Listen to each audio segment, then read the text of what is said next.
Ya, selain DP rumah dan cicilan KPR, kalau teman-teman membeli rumah itu juga banyak biaya tersembunyi ya, atau phantom cost. Jadi kalau disewa itu kan biayanya fix dan transparan ya. Jadi biaya sewa itu adalah biaya selesai atau down cost. Tidak ada tambahan pajak, minim maintenance, dan kita hanya perlu melakukan perbaikan ketika durasi kita stay. Itu pun kadang masih ada yang kita bisa klaim ke landlord ya untuk diperbaiki ya, kalau sudah nego dari perjanjian sewa awalnya. Ataupun biaya tidak terduga itu tentunya akan menjadi tanggung jawab landlord ya. Misalnya tiba-tiba rumahnya kena banjir, yaitu landlord yang harus tanggung jawab ya. Biaya tambahan itu paling cuman ya biaya memang harus kita bayar tiap bulannya seperti biaya listrik atau IPL gitu ya kalau kita sewa.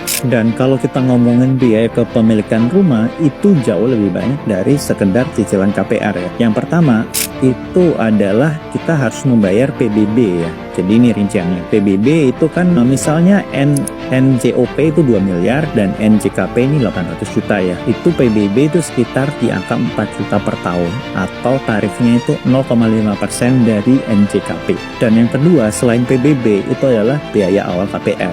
Jadi administrasi, provisi, appraisal, asuransi, dan lain-lain itu bisa mencapai 5-10% dari harga rumah. Jadi misalnya rumahnya 2 miliar ya kita harus ngeluarin 100-200 juta di awal buat hal ini. Dan yang ketiga itu ada AJB dan BPHTB yang sekitaran 1% dari harga rumah ya. Dan ada juga biaya balik nama sekitar 2%. Nah dari sini aja itu sudah 60 juta lagi tambahan. Dan ada juga IPL atau iuran lingkungan kisaran 200 sampai 1 juta, 200 ribu sampai 1 juta. Tapi balik lagi nih kalau sewa mungkin kita juga harus bayar juga. Tapi bisa kita negokan lah di perjanjian sewa untuk landlord yang bayar itu bisa juga.